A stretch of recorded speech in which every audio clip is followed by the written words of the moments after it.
What's up, everybody? Welcome back to the Underwater FlyZone podcast. This is episode 9 of season 3, and today, coming back on the show, we got my boy Kellen Overstreet. How you been, bro? Since the last time we've seen you? Good, just living life. You living life? I heard you got a little promotion though. Yep. So I working at Chillicothe High School, being a para. So just working with special needs kids, and now.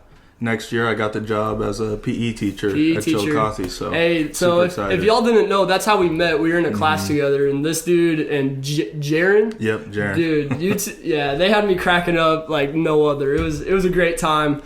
Shout out to my freshman year of college. That was a great time. but anyways, you told your story last time, and if you didn't watch the last episode, go watch it because it was fire. But we just felt like we could hit it harder. So today we're gonna hit it harder, and he's gonna tell his story in a little different light, more in the raw form, the real like what really happened, and like the Christian story he wanted to get into here today. So I'm gonna just let him take it away. Just start right with your story, and we'll see where it goes from there. Yeah, and I just wanted to talk a little bit, about how I came to Christ and what effect that has had on me and my life up to this point. Yeah. And so when I was about 7 years old is when I remember coming to Christ and asking the Lord to be my Savior. It was actually in this room, which is crazy. Yeah, this room right here. Yeah, drove an hour and a half to his parents' house. Oh yeah, this is the house I grew up in, and me and my mom, we sat at the end of the table, and I just asked God to come into my life, and it was a short prayer. It wasn't anything special, but my mom just prayed over me that day, and for a while, things were good. I was on fire for God at 7 years old, which sounds crazy. At 7 years old, that's awesome. And I decided to get baptized at, I think I was 12 years old, and just showing that outward profession that I'm a Christian. My life has changed, and I thought right then, I was like, man, life's gonna be so easy. Like this is it, Yeah, for sure. And then that's when life started to kind of smack me in the face a little bit. Like, hey, I got new responsibilities. It really is those times when you think it's easy is when it's like, nope. Yep. That's when you'll get hit right there. Just started struggling with everything that, growing up and puberty and all those things, are coming at you. And so, we talked about football, and football was huge in my life going into high school. And, being a Christian kind of started to become second. Yeah. So I was all for football, and I loved God, but He wasn't the focus in my life. Your focus was making college, and then eventually the NFL. Yeah. So it was the league dreams type of thing.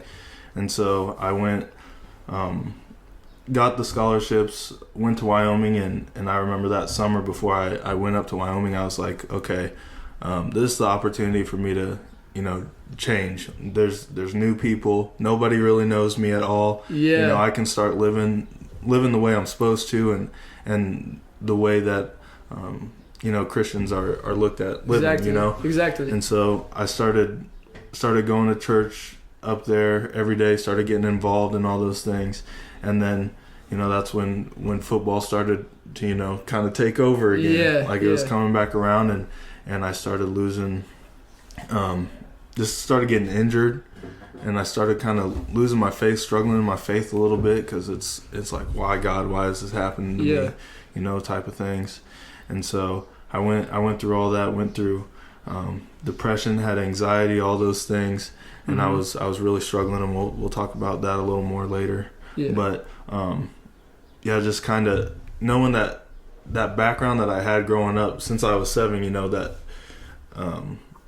that Christ is always with me. He's always been there. Yeah, He's the only thing that got me through those times. Yeah. And even though He wasn't at the forefront of my life, He was still there. And I think that's one of the things that helped me through those injuries, through those tough times, depression, anxiety, all those things. I heard a quote involving Christ, and it was saying, if the devil can't make you bad, he'll make you busy. And that's something that's always stuck with me, because I get really busy too, and it just is a part of life. You got a lot of other things to do, but I'm excited to continue on this. And so then I came back from Wyoming, and I started getting closer to God. Good.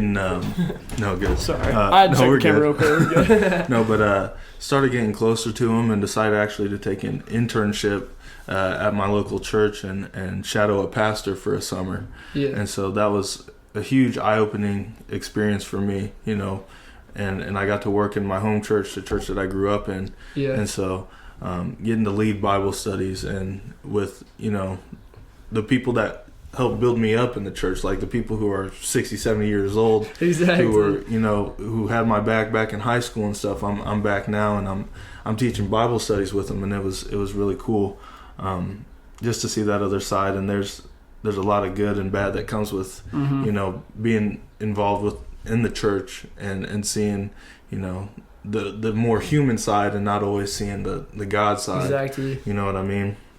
And so I went through that, and then I went to Northwest, you know, and I struggled a little bit to kind of find my grip with what church I wanted to go to. Yeah, I've found it to be pretty tough up in Maryville for sure. No, it's tough.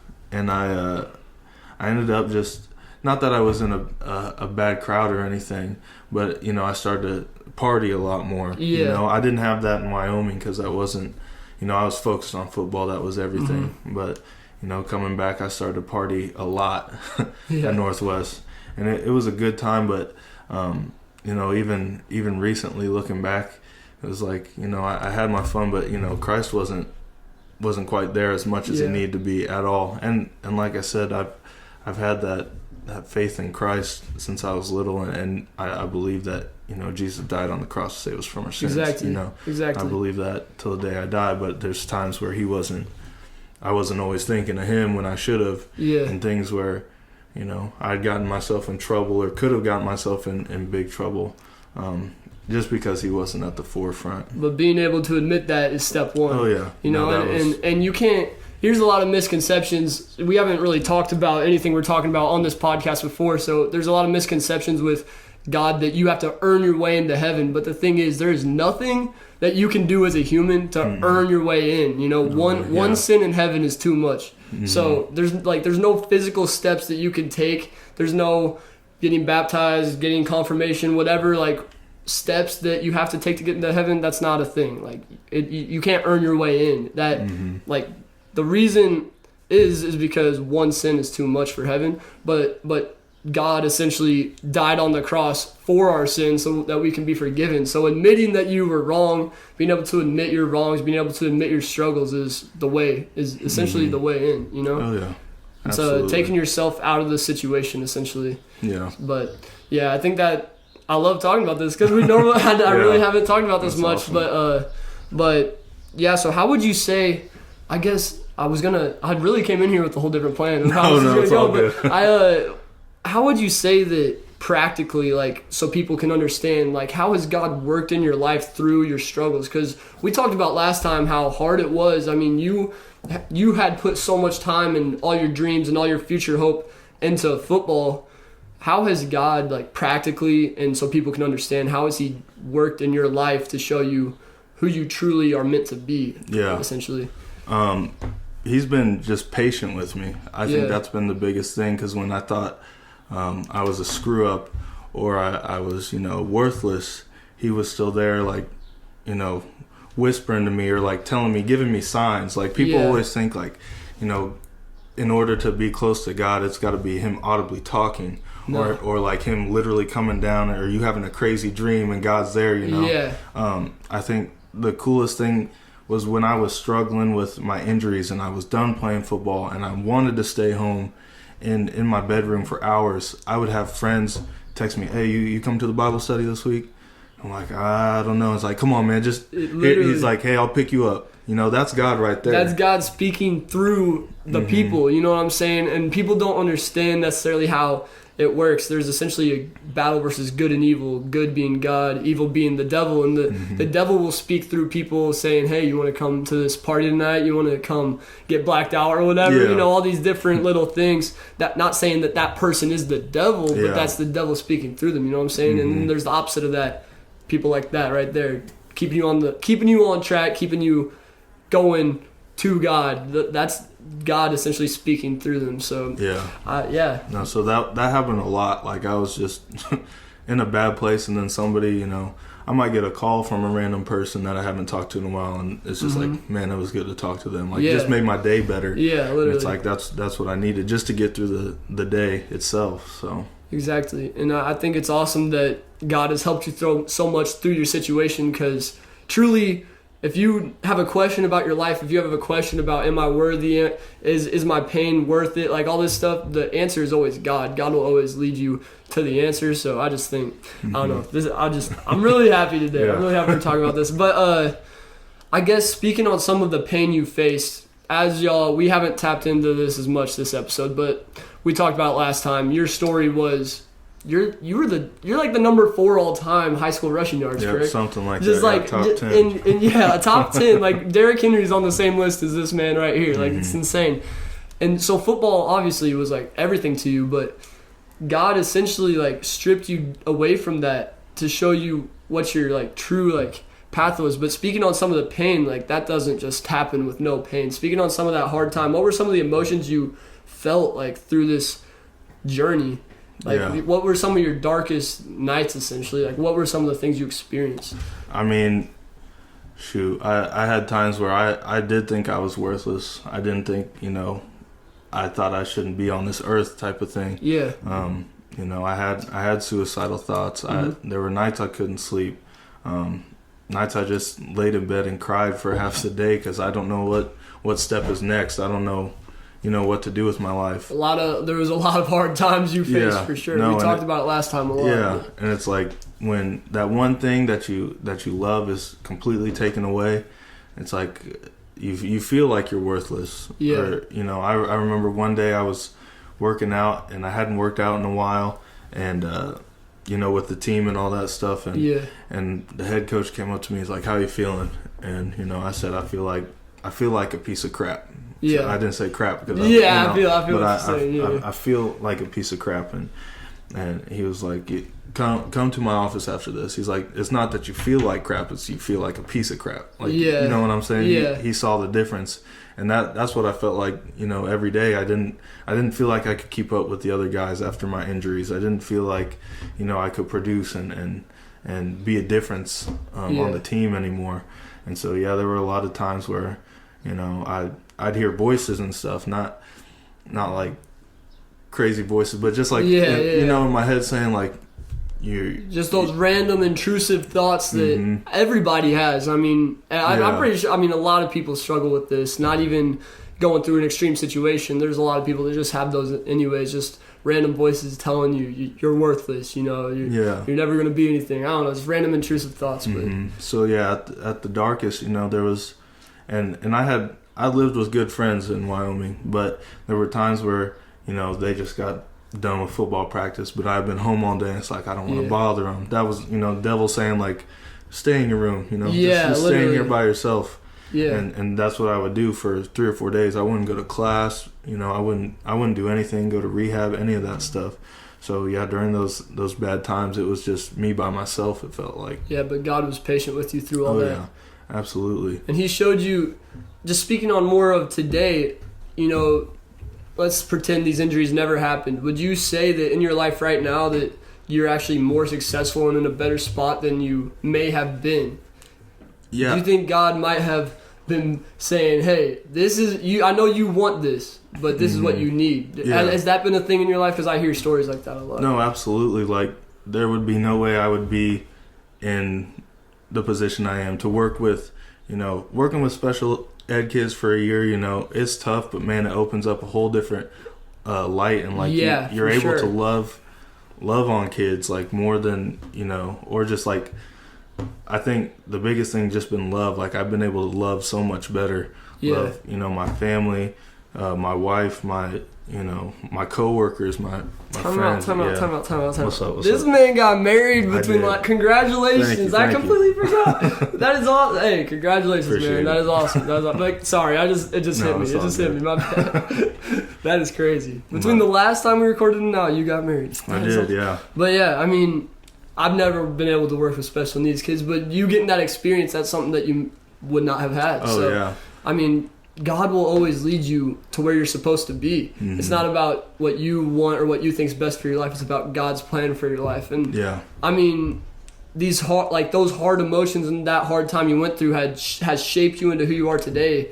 And that's why I love that you agree to come on here, because I think your story, just hearing your story, every time I hear it, every time I think about it, I'm like, that is inspiring. It helps me to just keep going, because I'm like, hey, I don't have it as bad as I think, at times. And I don't know, man. It's great. It's great that you just stuck with it, kept going. And what would you say, aside from the God side, what was able to help you keep pushing when times would get hard, when you would feel worthless, depressed, even suicidal? What helped you to keep going?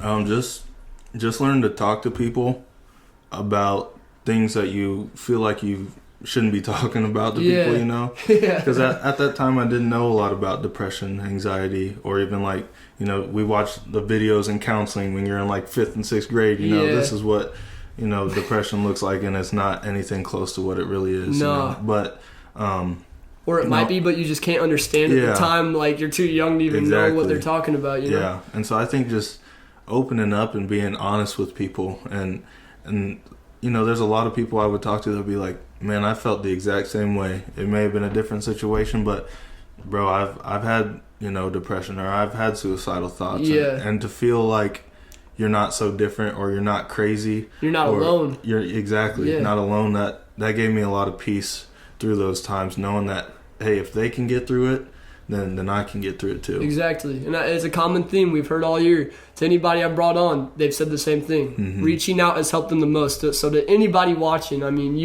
that's the key to getting out of your situation and growing and allowing yourself to feel the pain but progress from that. You got to reach out, and I don't know, it's a beautiful thing to hear. Again, here in episode 9, reaching out is the biggest thing, and it's very uncomfortable.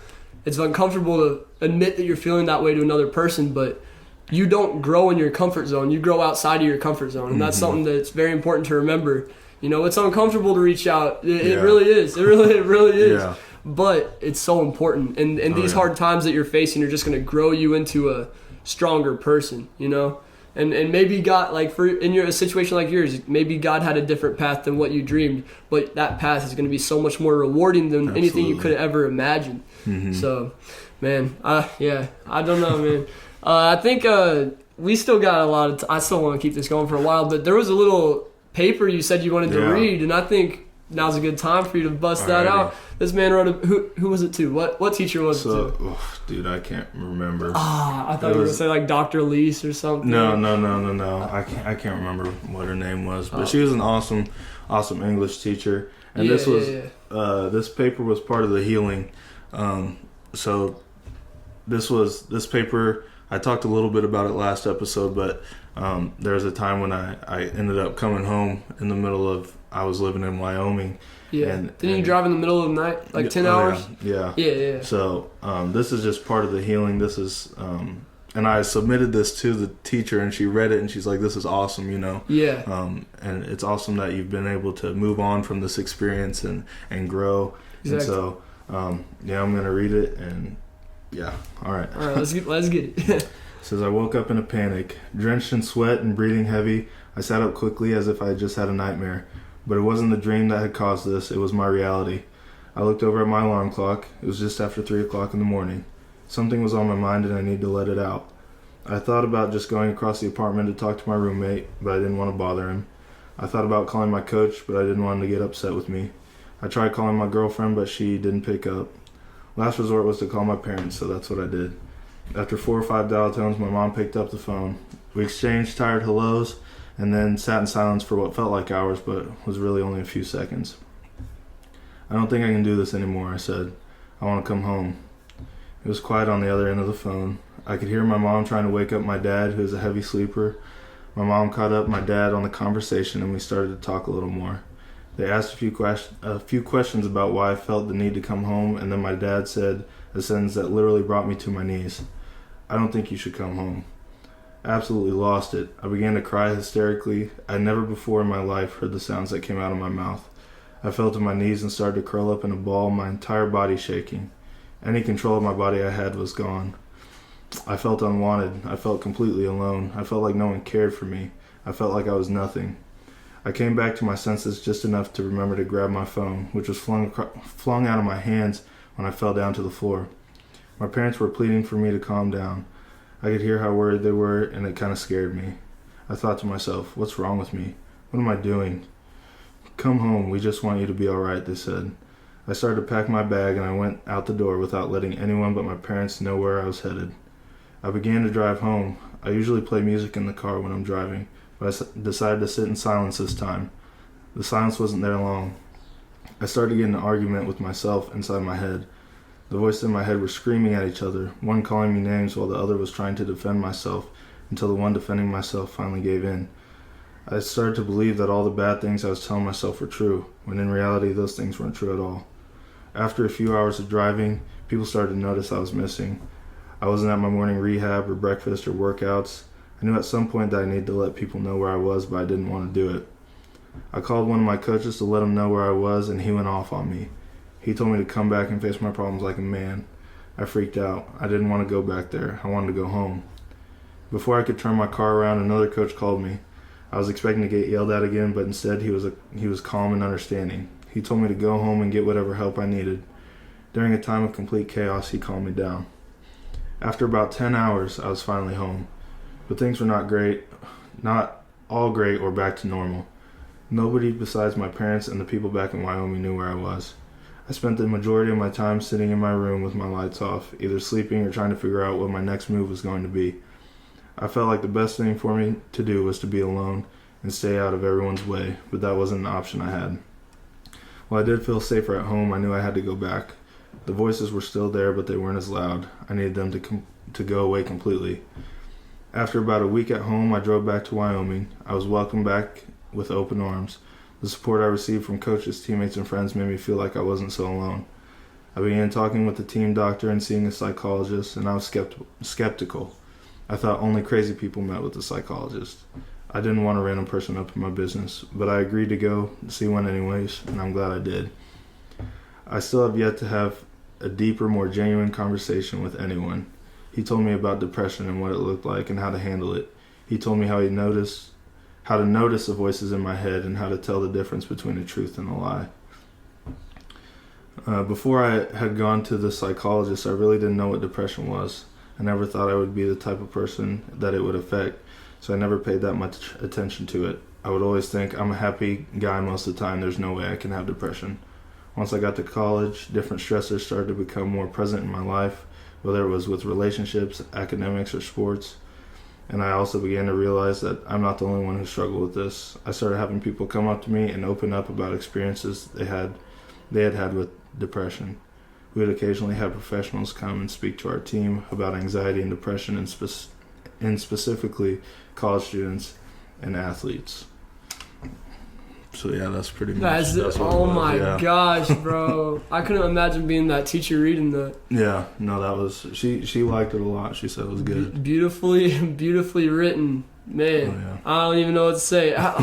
So you went to the psychologist and he told you how to decipher the difference between a truth and a lie. What explain some of the advice he gave there? So just like noticing, being aware of the thoughts that you have. Yeah. Because sometimes if you can't recognize that, hey, this isn't me, this isn't the truth. Yeah. Then it starts rolling, and that's when you start getting I'm nothing, I'm worthless, I'm a loser, Yeah. And it just keeps rolling. He told me, once you're aware of that first one, then automatically cut it off. Say, hey, that's not true. And for probably a month, and I mean a month of really working on it, and then I still do it now, but if there's a bad thought, I would audibly say no, that's not true. Yeah. And I would look like I'm going loud, crazy. That's not true. That's not true. No, no, I don't want that. No. Yeah. And it would start to fade away. But the easier it was to decipher, those truths and the lies, the easier it was to go on through my day without thinking that I'm a terrible, awful person. Yeah. Would you say that was one of the biggest steps to healing in a way? Oh, absolutely. because I think like our mind sometimes can just take over, and I think the sure. devil can manipulate things Yeah. In your head and make it seem like this is the truth because of what happened or what you did, and when in reality that's not true at all. Yeah, that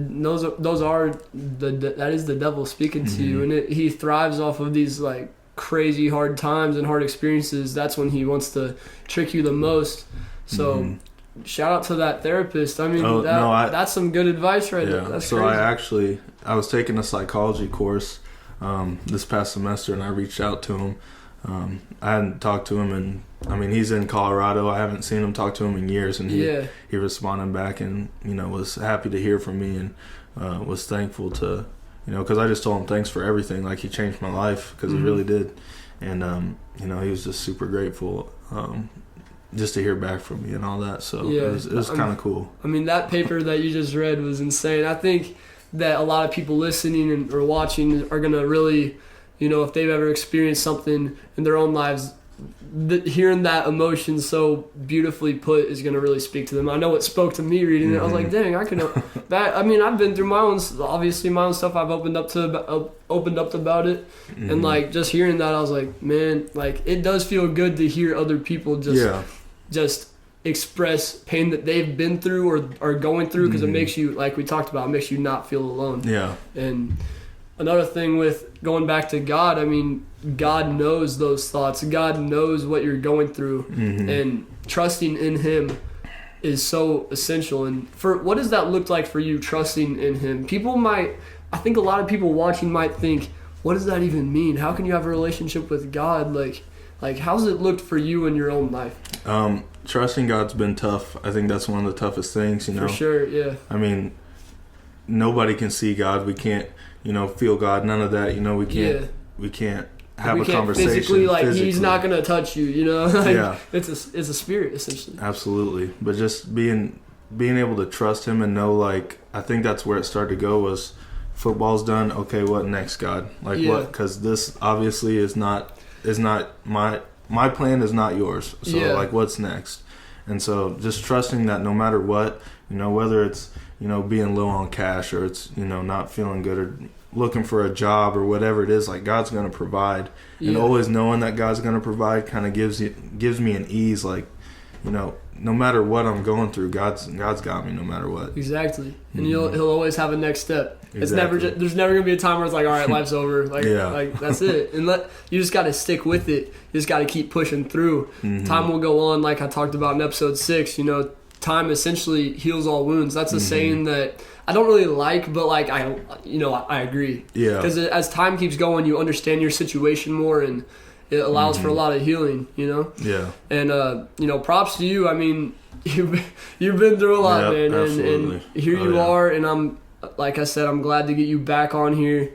Your story's incredibly inspiring. Incredibly inspiring, and just your words, I hope a lot of people took some good stuff here today, but I mean, we're not even 30 minutes in. If you want to keep going, just some freestyle time, is there anything that we haven't covered that you would like to get into? I mean, that's kind of whatever, like if you got football questions or even God questions, whatever. All right, we'll throw a football question out. What was your favorite play ever? Like, favorite play either you made or like you witnessed on the field or whatever? High school or college? I got two. Okay. All right, we're gonna have to go with high school first. High school, probably my favorite play. I was a freshman. We're in the not even quarterfinals. We're in the playoffs though. Yeah. And we're down 12-0. We've got 5 minutes left in the game. It's raining crazy. Like it's cold. It's raining. Hey, those are kind of the fun ones though. It was. Maybe that's why this is the memory. Yeah. So we ended up. I scored one touchdown to get us within.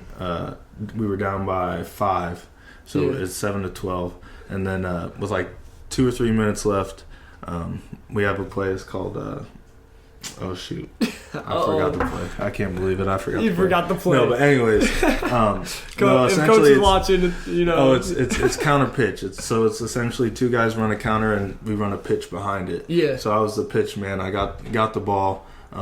Somebody came up, hit me in the face immediately. I kind of shrugged him off. Yeah. And then another guy came around my hips, tried to grab me, shrugged him off. And it was about 25 yards, just kind of galloping in the end zone because it's super wet. It's I had to pick up my knees, and as a freshman, it was a huge moment. Like it was, we scored, we went up 13-12 and made it to the next round of the playoffs, and it was just a huge moment.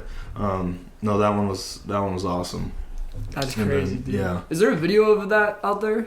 I could find it. I could get it. Because I feel like I made those promos last time, and I was looking through a bunch of clips. I feel like I've literally, as you're describing it, I'm like, I remember this play. But anyways, college best memory. College it has to be Colorado State. They called it the snow game. It was a big rivalry game. Yep. I definitely put that one in there. You see it around, and we were driving down the field. Our fullback made a crazy diving catch right before. We just drove down the field. We were down by 3 or 4 points or something like that, and we ran a play. Josh ran the ball on Josh, as in Josh Allen, yes, sir. Buffalo Bills quarterback. That's still the craziest thing. Anyways, continue. But he took it off tackle. We got a few yards, and then we just called a hurry-up play, just a dive up the middle. Yep. And I remember I got the ball, I saw like a tiny hole, and I ran into my guard, and it kind of pushed him a little bit to open up that hole, and I just dove for the end zone. Yep. And you pointed up because I remember that. Oh yeah, that was the game winner. It was awesome. That was a cool feeling. Just awesome. That is awesome. So I guess another feeling is when you point. That was after your injury, wasn't it? That was after one of them. Yeah, a few of them. A few of them. So when you pointed up, do you remember like that moment feeling? Were you? I mean, obviously you're pointing up to God. Like, were you? Yeah. What were you feeling in that moment right there? Just I don't know. It was just pure happiness and thankfulness because that year in itself didn't go as I wanted it to go. I wanted to start. Didn't get to start the whole year, and we had talked about with our. We had a guy that would come and give us the word before games, and he had talked about all season, take advantage of the opportunity, and so that was only like my second or third drive in the whole game that I got to play. So I didn't play very much that game, but I just remember being so thankful and blessed for that opportunity. Looking up to the sky, seeing the snow falling down, it was a crazy feeling. Knowing that we won. We won, and I'm the one who scored. That's the craziest thing. Yeah, but that was that was my celebration all through high school. I'd point to the sky every time I scored, and I used to when I was like in 8th grade, I would get down on a knee, point to the sky, but then that would have got me a flag. In high school, that's what I was gonna say. Don't they? Yeah, so I couldn't do that after junior high. But that's just crazy. That should not be a flag. Yeah. But man, I think even though football was your main priority, you still remember. Absolutely. But all right, the fans will want to hear this one. Anyone watching will want to hear this one. You played with Josh Allen. What's your best Josh Allen memory? Best Josh Allen. So this was before Josh Allen was Josh Allen at all. We went into. It was just a bunch of us guys working out on the field, getting some work in. It was my first summer there. He came in early, so he came in January. I came in what was it, June or July? Yeah. Anyways, we're all just working out, and it's the end of this player-led workout, and he's talking to another guy. He's like, "Hey, you want to have a throwing contest?" And the kid's like, "Yeah, sure, whatever." So this kid gets it, throws it like 45 yards, whatever. Yeah. Josh gets down on his knees in the end zone, throws it 55 from his knees. On his knees? Yeah. Man. Crazy. That was one of the craziest things I've ever seen. Everyone was probably like, oh, so we're going to be good. Yeah, I was like, he's a freak. And that was his first year there. So he hadn't played any games. He wasn't even the starter that year. So that was, it was just raw arm talent. It's unfortunate because I really have to dislike the guy because he's like the Chiefs' rival, Yeah, no, it's tough. I love seeing him succeed. I love the Chiefs, so it was back and forth. I was screaming at the TV all night when they were in the playoffs. I mean, how'd you even feel during that game? Who were you cheering for? Like, I won't lie, I was cheering for Josh. Yeah, I love. Okay, I can't blame you. I can't blame you. That's your college teammate right there. Oh yeah. But hey, man. You can cheer for him all you want. It didn't work out. Yeah, it did. That was a rough one. But yeah, that was one of the craziest games I've ever seen. Oh yeah, absolutely. No, it was that nuts. Was 13 seconds. That was insane. But all right. One final question we ended off here, what would you say, like, advice to everybody? If you had, like, one last thing you could ever say, like, one last big advice, what would it be? My advice for this one is just to love and love hard. Love your friends, your family, your enemies, love everybody.